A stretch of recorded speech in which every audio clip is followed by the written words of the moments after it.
Selamat sore semuanya. Terimalah salam bersih dari kami. Namo saya Ngabdi Budaya, Namo Budaya.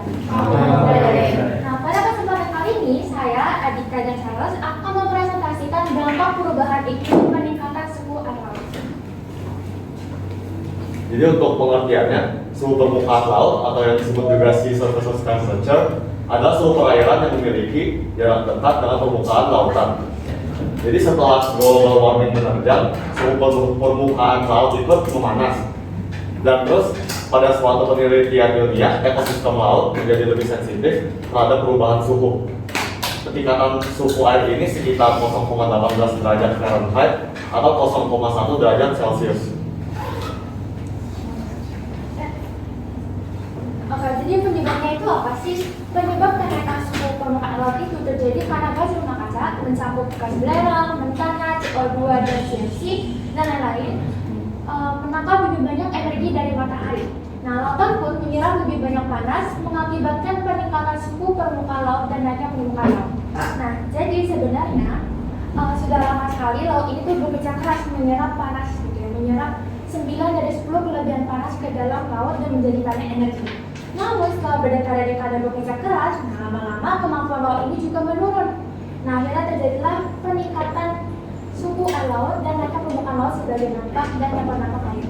Nah, tak hanya itu, peningkatan suhu air laut juga dikarenakan pengaruh dari suhu angin El Nino yang menyebabkan kekeringan di wilayah Asia dan juga Eropa.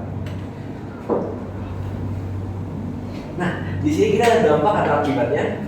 Pertama, menyebabkan badai yang lebih parah. 2, intensifikasi peristiwa El Nino yang membawa kekeringan dan banjir. 3, terumbu karang akan mati karena pemulihan yang terus mengancam hewan laut. 4, perubahan arus laut. 5, berpotensi menyebabkan kebakaran hutan. 6, kepunahan massal. Dan juga 7, penyebaran penyakit yang datangnya dari laut ataupun air. Jadi setelah mengetahui penyebab dan dampaknya, kita juga harus tahu cara mengatasinya.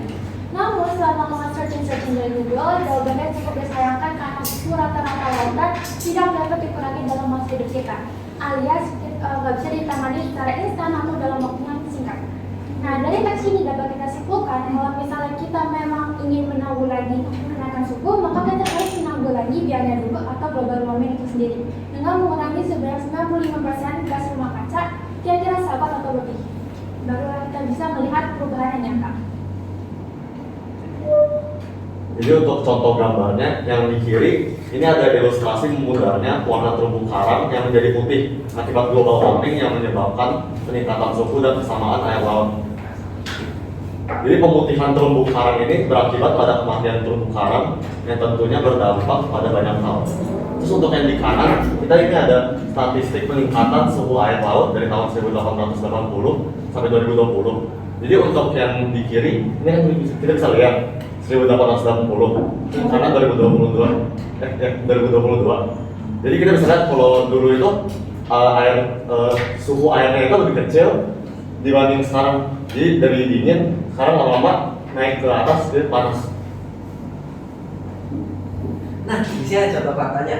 Penelitian terbaru menyebutkan suhu laut mencapai titik tertingginya di tahun 2019 dan pemanasan suhu laut meningkat lebih cepat. Para peneliti menyebut data terbaru ini sebagai bukti lanjutan dari pemanasan global.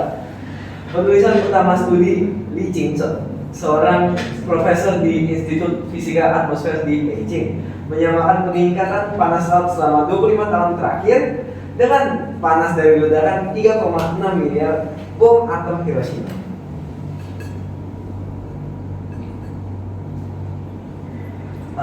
Ini kita ada analoginya juga. Perubahan iklim terkadang disalahartikan sebagai perubahan cuaca. Pada kenyataannya ini tentang perubahan dalam cara